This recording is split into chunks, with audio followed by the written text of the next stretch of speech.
नमस्कार, मैं सुनैना कश्यप और आप देख रही हैं KH लाइव हिमाचल। सुखू सरकार को लगभग 3 साल बीत चुके हैं और अब 2 साल बाकी है। लेकिन हैरानी की बात यह है कि अभी तक कैबिनेट में एक मंत्री की कुर्सी खाली पड़ी है। न जाने ये एक कुर्सी खाली रखकर सीएम सुखू कौन सा राजनीतिक दांव खेल रहे हैं। अब ये तो तय है कि मंत्री जो भी होगा 5 साल के लिए बनी इस सरकार में उसका कार्यकाल 2 साल का ही होगा। अब कई समय से सुगबुगाहट है कि पूर्व सीपीएस सुंदर सिंह ठाकुर मंत्री पद के प्रबल दावेदार हैं। अब सवाल यही है कि अगर नाम तय है तो घोषणा क्यों नहीं, और अगर तय नहीं तो फिर इतनी देरी क्यों। इन सब के बीच ये तो तय है कि यहाँ सब तय होकर भी कुछ तय नहीं है। जब से सीपीएस पद हटाए गए हैं तब से ये चर्चा है कि मंत्री पद के लिए कई नाम चर्चा में हैं। प्रबल दावेदारों में जो सबसे चर्चित नाम है वो है सुंदर सिंह ठाकुर। पूर्व सीपीएस और कुल्लू से विधायक सुंदर सिंह ठाकुर मंडी संसदीय क्षेत्र से आते हैं। कुल्लू जिला से सुखू सरकार में एक भी मंत्री नहीं है। इसी तरह मंडी संसदीय क्षेत्र से जगत सिंह नेगी इकलौते मंत्री हैं, मगर वो भी ट्राइबल कोटे से मंत्री बने हैं।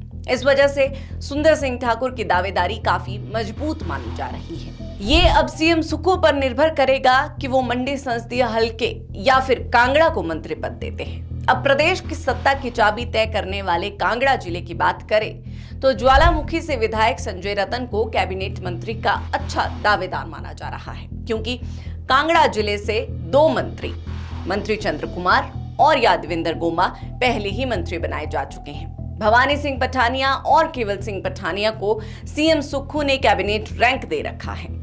इसीलिए संजय रतन पर सहमति बन सकती है। संजय रतन पर सहमति नहीं बनती है तो पूर्व सीपीएस आशीष बुटेल को भी मंत्री बनाया जा सकता है।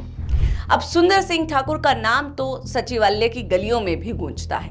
कारण संभवतः सुंदर सिंह ठाकुर की वफादारी। सुखू सरकार पर जब संकट छाया था तब सुरक्षा की ढाल बनकर सुंदर सिंह ठाकुर सीएम सुखू के साथ नजर आते थे और अब भी साथ ही दिखते हैं। मंत्री पद न मिलने से कई नेता नाराज थे और बगावत पर उतर आए थे, लेकिन सुंदर सिंह ठाकुर ने तब भी नाराजगी नहीं जताई। हालांकि कैबिनेट के गठन से लेकर कैबिनेट के विस्तार तक सुंदर सिंह का नाम हमेशा लिस्ट में शामिल माना गया, मगर बात जब भी घोषणा की आई तब सुंदर सिंह का नाम लिस्ट से आउट हो गया। अब एक बार फिर सुंदर सिंह ठाकुर का नाम चर्चा में है, मगर एतबार शायद अब भी ना हो। मंत्री बनते बनते 3 साल बीतने को आए, मगर ऐलान अब भी नहीं हुआ। अब राजनीतिक विश्लेषकों की माने तो मुख्यमंत्री सुखविंदर सिंह सुखू को सोच समझकर क्षेत्रीय संतुलन बिठाना होगा, क्योंकि उन पर पहले भी मित्र मंडली को खुश करने के आरोप लगते रहे हैं। विपक्ष बार बार सुखू सरकार को मित्रों की सरकार बोलता रहा है। हिमाचल सरकार पर संकट के दौरान इस तरह की आवाजें कांग्रेस संगठन के भीतर से भी गूंजी थी। इसीलिए सीएम सुखू को राजनीतिक दृष्टि से सूझबूझ वाला निर्णय लेना होगा। ऐसा नहीं किया तो बगावत की चिंगारी फिर से भड़क सकती है। सवाल सीधा है, आखिर सरकार 3 साल में भी एक खाली मंत्री पद पर फैसला क्यों नहीं ले पाई? क्या ये सिर्फ राजनीतिक संतुलन का मामला है या फिर सरकार को अब भी अंदरूनी खींचतान और असहमति का डर है? कहीं ऐसा तो नहीं कि अगर किसी एक नाम पर मोहर लगी तो बाकी गुटों में फिर से असंतोष भड़क सकता है। जिस तरह संकट के समय कुछ विधायक नाराज होकर बगावती तेवर अपना चुके थे, क्या वही डर आज भी सुखू सरकार के फैसले को रोक रहा है? क्या अब भी सरकार किसी गुट को नाराज करने से बच रही है, या फिर मुख्यमंत्री के सामने ऐसी सियासी मजबूरी है जहां तय करके भी कुछ तय नहीं किया जा रहा?